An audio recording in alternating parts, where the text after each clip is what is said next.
স্বাগত দীপ্ত সংবাদে আপনাদের সাথে আছি আমি আনোয়ারুল আলম। বিভিন্ন ক্ষেত্রে অবদানের স্বীকৃতি হিসেবে গুণীজনদের হাতে রাষ্ট্রীয় সম্মাননা ২১শে পদক তুলে দিয়েছেন প্রধানমন্ত্রী তারেক রহমান। বৃহস্পতিবার এক অনুষ্ঠানে এই সম্মাননা প্রদান করেন তিনি। দেশের ৯ জন বিশিষ্ট ব্যক্তি ও একটি প্রতিষ্ঠানকে এবছর ২১শে পদক দেওয়া হয়েছে। ভাষা আন্দোলন, মুক্তিযুদ্ধ, শিল্পকলা, সাংবাদিকতা, সাহিত্য, শিক্ষা, অর্থনীতি সহ নানা ক্ষেত্রে গুরুত্বপূর্ণ অবদানের জন্য দেওয়া হয় ২১শে পদক। গত ৫ ফেব্রুয়ারি ২১শে পদক ২০২৬-এর জন্য মনোনীতদের নাম ঘোষণা করে সংস্কৃতি মন্ত্রণালয়। ২১শে পদকের জন্য মনোনীত বৃহস্পতিবার সকালে রাজধানীর ওসমানী স্মৃতি মিলনায়তনে পুরস্কার জয়ী এবং তাদের প্রতিনিধিদের হাতে পদক তুলে দেন প্রধানমন্ত্রী তারেক রহমান। চলচ্চিত্রে ফরিদ আক্তার ববিতা, চারুকলায় অধ্যাপক ডক্টর আব্দুস সাত্তার, স্থাপত্যে মেরিনা তাবাসসুম, নৃত্যে অর্থী আহমেদ, পালা গানে ইসলাম উদ্দিন পালাকার এবং ভাস্কর্যে তেজস হালদার যশ এবার ২১শে পদক পেয়েছেন। সঙ্গীতে মরণোত্তর ২১শে পদক পেয়েছেন আয়ুব বাচ্চু। তার পক্ষ থেকে পদক নেন তার স্ত্রী ফেরদৌস আক্তার চন্দনা। এবছর ২১শে পদক পেয়েছে ব্যান্ড দল ওয়ারফেজ। দলটির প্রধান মনিরুল আলম পদক গ্রহণ করেন। এছাড়া সাংবাদিকতায় ২১শে পদক পেয়েছেন শফিক রেহমান এবং শিক্ষায় পেয়েছেন অধ্যাপক ডক্টর মাহবুবুল আলম মজুমদার। পদকপ্রাপ্তদের অভিনন্দন জানিয়ে প্রধানমন্ত্রী বলেন, আলোকিত সমাজ গড়তে জ্ঞানী মানুষের বিকল্প নেই। রাজনীতিবিদগণ রাষ্ট্র পরিচালনার দায়িত্বে থাকলেও একজন রাজনৈতিক কর্মী হিসেবে আমি বিশ্বাস করি জ্ঞানী গুণীজন দিক নির্দেশনার ভূমিকা পালন করে থাকেন। একটি রাষ্ট্র এবং সমাজে কৃতী মানুষদের সংখ্যা যত বেশি বাড়তে থাকবে, সমৃদ্ধি এবং নৈতিকতার মানদণ্ডে সেই সমাজ তত বেশি আলোকিত হতে থাকবে। শিক্ষা, গবেষণা, শিল্প সাহিত্যের চর্চাকে আরও বেগবান করতে সরকার সকল দায়িত্ব পালন করবে বলেও জানান প্রধানমন্ত্রী। জ্ঞানী গুণীদের কর্ম এবং কর্মময় জীবনের সঙ্গে আপামর জনগণের পরিচয় করিয়ে দেওয়া রাষ্ট্রের অন্যতম দায়িত্ব। সঞ্জিদা প্লাবনী, দীপ্ত সংবাদ, ঢাকা। প্রধানমন্ত্রীকে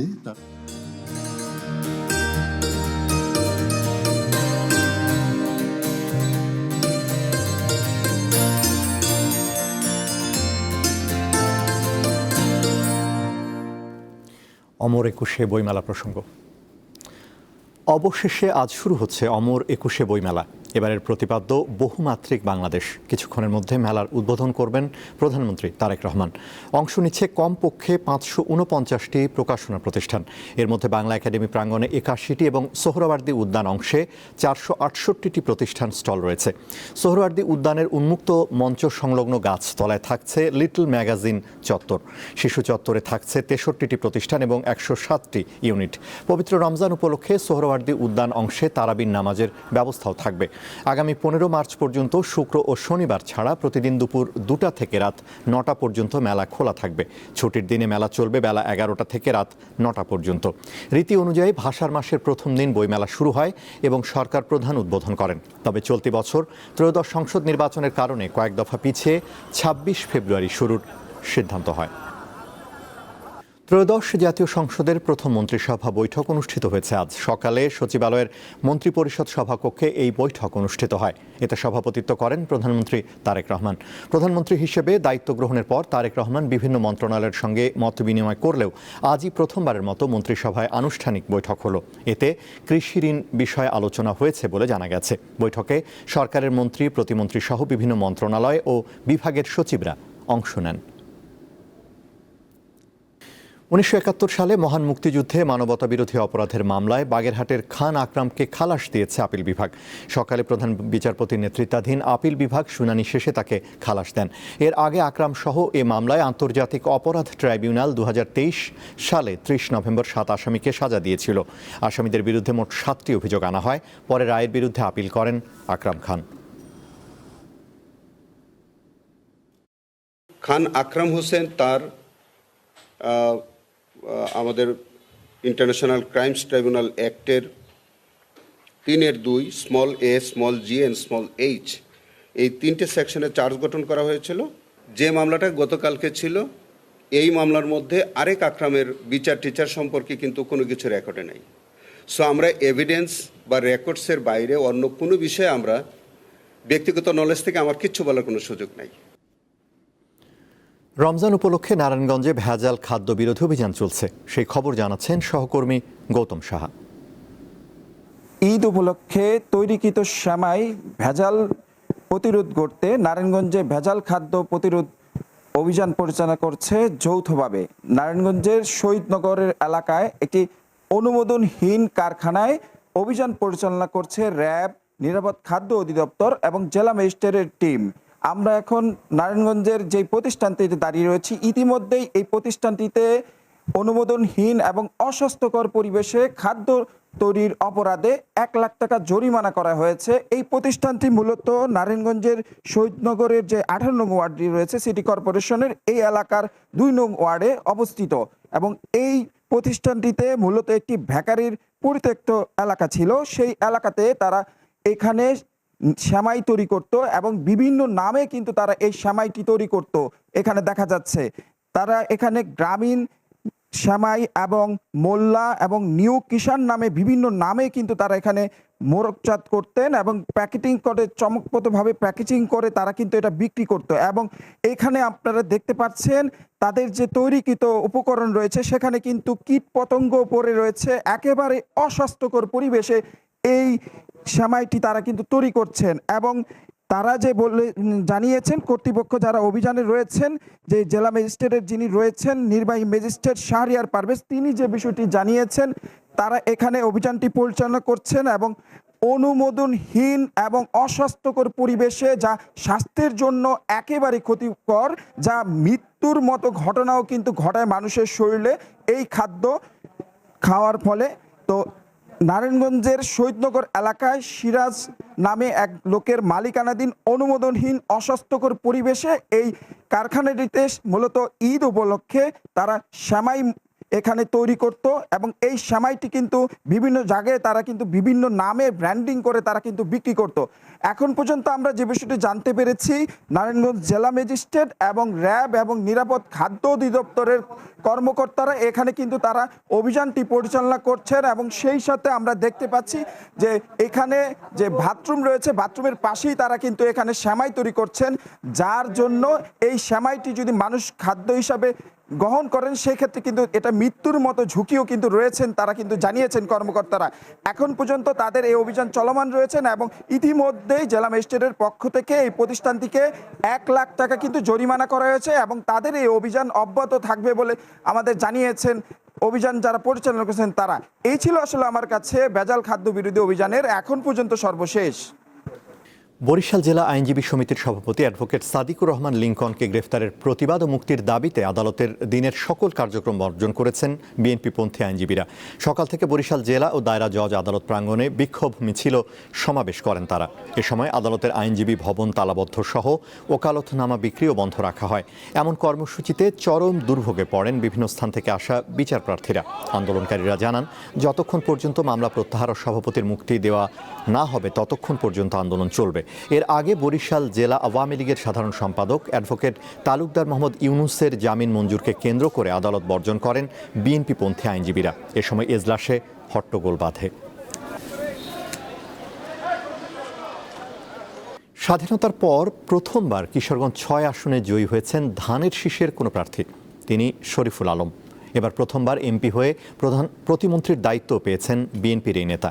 তাকে দেওয়া হয়েছে বাণিজ্য, শিল্প, পাট ও বস্ত্র, এই 3 গুরুত্বপূর্ণ মন্ত্রণালয়ের দায়িত্ব। কিশোরগঞ্জ 6 কুলিয়ারচর ভৈরব আসনে স্বাধীনতার পর থেকেই একক আধিপত্য ছিল সাবেক রাষ্ট্রপতি জিল্লুর রহমানের। 2009 সাল পর্যন্ত মোট 6 বার আওয়ামী লীগের প্রার্থী হিসেবে সংসদ সদস্য নির্বাচিত হন তিনি। পরবর্তীতে তার ছেলে নাজমুল হাসান পাপন 2024 সাল পর্যন্ত 4 বার এই আসনের প্রতিনিধিত্ব করেন। 5 আগস্টের পর চিত্র পাল্টেছে। এখন কিশোরগঞ্জ 6 আসনের জনপ্রতিনিধি শরীফুল আলম। তেমন কোনো পারিবারিক রাজনীতির ইতিহাস নেই তার, তবে ছোটবেলা থেকেই রাজনীতির সাথে জড়িত শরীফুল আলম। দায়িত্ব পালন করেছেন বিএনপির কেন্দ্রীয় কমিটির ময়মনসিংহ বিভাগের সাংগঠনিক সম্পাদক এবং কিশোরগঞ্জ জেলা বিএনপির সভাপতি হিসেবে। থেকে আমরা যেভাবে দেখেছি ওনাকে, উনি পরিবারের সাথে খুব কম সময় দিয়েছে।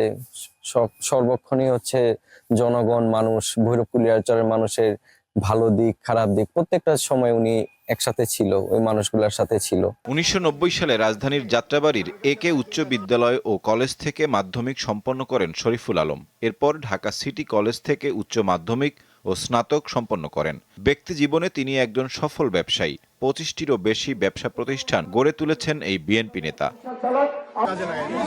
পারিবারিক ঐতিহ্যের অংশ হিসেবেই দীর্ঘদিন ধরে এলাকার উন্নয়নে বেশ অবদান রাখছেন শরীফুল আলম। প্রতিষ্ঠানে ওনারা সহযোগিতা করেছেন, বিশেষ করে ওনার পিতা ভাজি সিদ্দিক মা সাহেব, উনি এলাকার জন্য অনেক কিছু করেছেন। এই অবস্থায় কুলিয়ারচর উপজেলা বিএনপির নেতৃবৃন্দ অনেকটা বলতে গেলে জোর করে একেবারে ছাত্র বয়সে ওনাকে কুলিয়ারচর উপজেলা বিএনপির সভাপতির দায়িত্ব প্রদান করেন। ত্রয়োদশ জাতীয় সংসদ নির্বাচনে 1,87,159 ভোট পেয়ে নির্বাচিত হয়েছেন তিনি। নিকটতম প্রতিদ্বন্দ্বী খেলাফত মজলিসের আতাউল্লাহ আমিন রিকশা প্রতীকে পান 44,095 ভোট।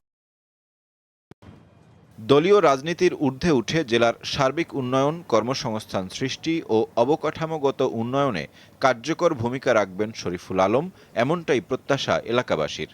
আমরা অনেক কিছু দেখতে পারি, আসলে দারিদ্রতার হারটা বর্তমানে একটা লেভেলে এত নিচে নেমে এসেছে। এই হিসাবে শরীফুল আলম ভাইয়ের কাছে আমাদের সারা কিশোরগঞ্জ, যে আমাদের 13টা উপজেলা, সকলেরই প্রত্যাশা আছে। আইন শৃঙ্খলা পরিস্থিতির উন্নয়ন এবং যুব সমাজের বিভিন্ন সমস্যা সমাধান সহ বিভিন্ন স্বল্প ও দীর্ঘমেয়াদী কর্মসূচি গ্রহণের কথা জানালেন শরীফুল আলম। যেভাবে ছেয়ে গেছে সমাজে, যে কিছু আছে দীর্ঘমেয়াদী কাজ, কিছু আছে স্বল্পমেয়াদী। প্রথমত আইন শৃঙ্খলা পরিস্থিতি এবং এই যে মাদক, এই মাদকের বিষয়টাকে নিয়ে আমি জনসচেতনতা তৈরি করে একটা সামাজিক আন্দোলনের পরিণত করতে হবে, যাতে যুব সমাজ এদিকে ধাবিত না হয়। বেকারত্ব দূরীকরণ, নরসুন্দা নদী রক্ষা, যানজট নিরসন, দারিদ্র্য দূর করা এবং শিক্ষা চিকিৎসা খাতে উন্নয়ন সহ বেশ কিছু চ্যালেঞ্জ শরীফুল আলমের সামনে, এমনটাই মনে করছেন কুলিয়ারচর ও ভৈরববাসী। সাইফুর রহমান শিশির, দীপ্ত বার্তা কক্ষ। এবারে কেওয়াই স্টিল চট্টগ্রাম সংবাদ।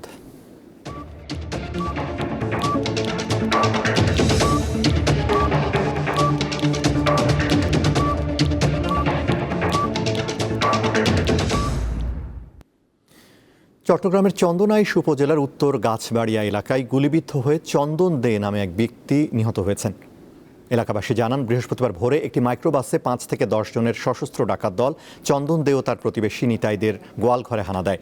এ সময় বাধা দিলে ডাকাতরা চন্দনকে গুলি করে 3টি গরু নিয়ে পালিয়ে যায়। গুরুতর আহত অবস্থায় হাসপাতালে নেওয়া হলে চিকিৎসক তাকে মৃত ঘোষণা করেন। ঘটনার সত্যতা নিশ্চিত করে পুলিশ জানায়, সিসিটিভির ফুটেজ পর্যালোচনা করে জড়িতদের শনাক্তের চেষ্টা চলছে।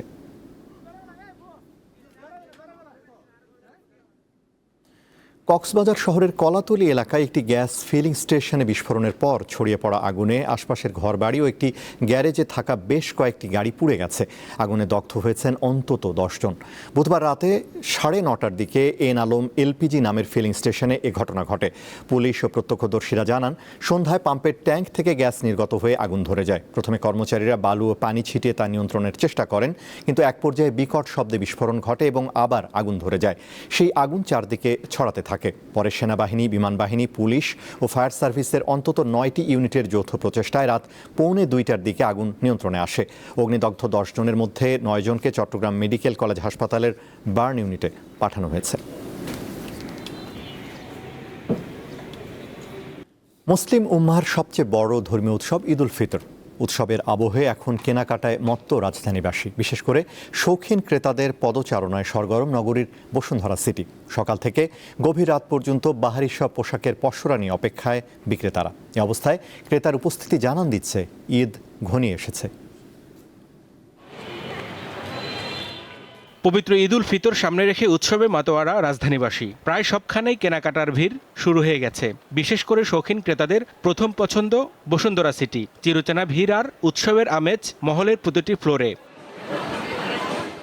এবারের ঈদে তরুণীদের পছন্দের তালিকায় রয়েছে বাহারি ডিজাইনের সালোয়ার কামিজ এবং ফিউশনধর্মী পোশাক। দেশি ব্র্যান্ডের পাশাপাশি বিদেশি নজরকাড়া কালেকশনে ঠাসা দোকানগুলো। পুরুষদের পছন্দের শীর্ষে লিলেন ও সুতির আরামদায়ক পাঞ্জাবি। শিশুদের পোশাকের দোকানেও ভিড় চোখে পড়ার মতো। রকমারি সব শাড়িও বিক্রি হচ্ছে সমান তালে। রাজনৈতিক অস্থিরতা ছিল, এবার একটু পরিবেশ শান্ত আছে, তাই কেনাকাটাটা একটু আগেই হচ্ছে। দাম তুলনামূলক মনে হচ্ছে একটু বেশি, বাট দোকানদাররা যদি একটু কনসিডার করে দেন আমরা আমাদের পছন্দের জিনিসগুলো নিতে পারবো। লেজার জুতা ঘড়ি কিনবো এবারে দিবে। সুন্দর সুন্দর জিনিস এসেছে, নতুন নতুন জিনিস এসেছে, কিন্তু কিনতে যাচ্ছি তখন একটু ডিফিকাল্টিস হচ্ছে, কারণ আমরা যারা মিডল ক্লাস বা আপার মিডল ক্লাস আছি তারা আসলে একটা বাজেট নিয়ে আসি। পোশাকের পাশাপাশি বিক্রি হচ্ছে কসমেটিক্স এবং জুয়েলারি। কেনাকাটার ফাঁকে খাবারের দোকানগুলোতেও ভিড় করছেন অনেকে। বেচাকেনা তো হচ্ছে, এবার দেখা যাচ্ছে যে খারাপ না, মোটামুটি হচ্ছে। ইফতারির সময় ভিড় হয়। আমাদের কালেকশনও প্রতিদিনই আসতেছে, নতুন নতুন প্রোডাক্ট আসতেছে। আশা করি সামনে আরো কাস্টমার আসবে। এখন পর্যন্ত মোটামুটি আলহামদুলিল্লাহ ভালো আছে, আগামী দিনও ইনশাল্লাহ আশা করতেছি ভালো হবে। কালার ম্যাচিং এর জন্য আপনার এই জুয়েলারিটা ফলো হয়। সো আমাদের আসলে ইমিটেশন যাবে হয়তো 14 থেকে 15 রমজানের পরে একটু ভরপুর হবে। প্রায় সব শ্রেণীর মানুষের পদচারণায় মুখরিত বসুন্ধরা সিটি। কেনাকাটার এই ব্যস্ততা জানান দিচ্ছে ঈদ মানেই আনন্দ, আর সেই আনন্দের বড় একটি অংশ প্রিয়জনের জন্য নতুন পোশাক। হেদায়েতুল্লাহ সীমান্ত, দীপ্ত সংবাদ, ঢাকা।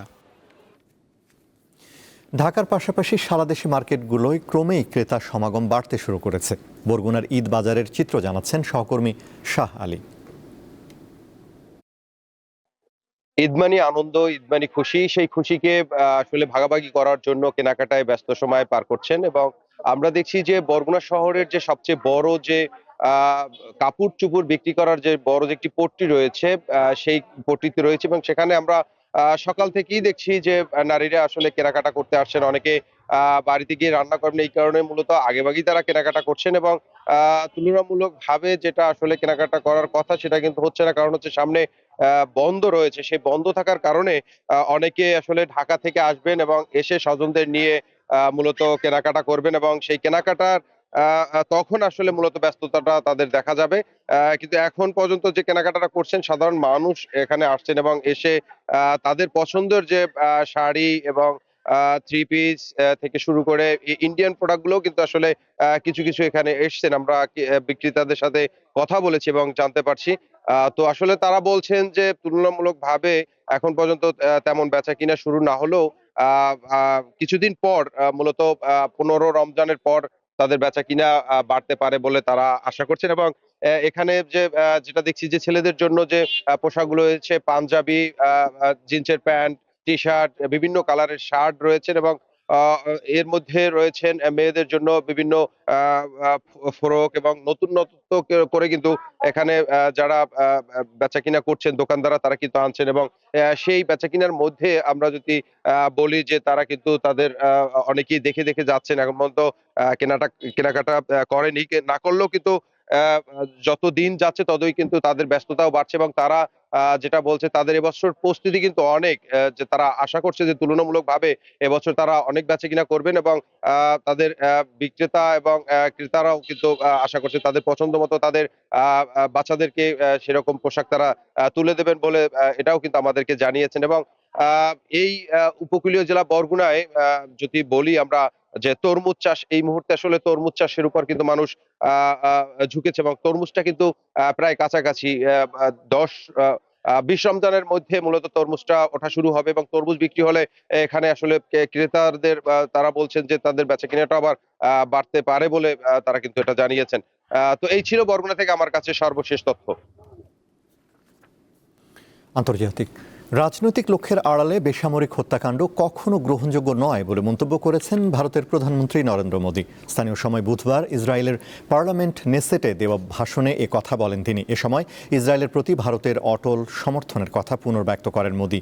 প্রথমবারের মতো কোনো ভারতীয় প্রধানমন্ত্রী হিসেবে নেসেটে বক্তব্য রাখতে গিয়ে তিনি আরও বলেন, দৃঢ় বিশ্বাস ও আস্থার সঙ্গে ইসরায়েলের পাশে রয়েছে দিল্লি। ভাষণে 2023 সালের 7 অক্টোবর হামাসের প্রতিরোধ যোদ্ধাদের হামলাকে বর্বরতা বলে উল্লেখ করলেও ফিলিস্তিনি জনগণের বিরুদ্ধে ইসরায়েলি গণহত্যা নিয়ে কোনো কথা বলেননি ভারতের প্রধানমন্ত্রী।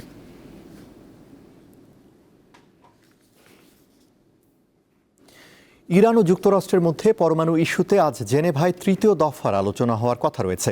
রয়টার্স জানায়, স্থানীয় সময় বৃহস্পতিবার সকালে জেনেভায় অবস্থিত ওমানের কূটনৈতিক মিশনে দুই দেশের মধ্যে গুরুত্বপূর্ণ এই বৈঠকের আয়োজন করা হয়েছে। এরই মধ্যে ইরানের পররাষ্ট্রমন্ত্রী সহ প্রতিনিধি দলের সদস্যরা জেনেভায় পৌঁছেছেন। আলোচনা নিয়ে ইরানের পররাষ্ট্রমন্ত্রী বলেন, যুক্তরাষ্ট্রের সঙ্গে একটি চুক্তি হাতের নাগালে রয়েছে, তবে এমন আলোচনার ঠিক আগ মুহূর্তে ইরানের ৩০ জনেরও বেশি ব্যক্তি, বিভিন্ন প্রতিষ্ঠান ও জাহাজের উপর নিষেধাজ্ঞা জারি করেছে যুক্তরাষ্ট্রের ট্রেজারি বিভাগ। তাদের বিরুদ্ধে ইরানের জ্বালানি বিক্রি এবং দেশটির ব্যালিস্টিক ক্ষেপণাস্ত্র ও উন্নত প্রচলিত অস্ত্র উৎপাদনের সহায়তার অভিযোগ আনা হয়েছে।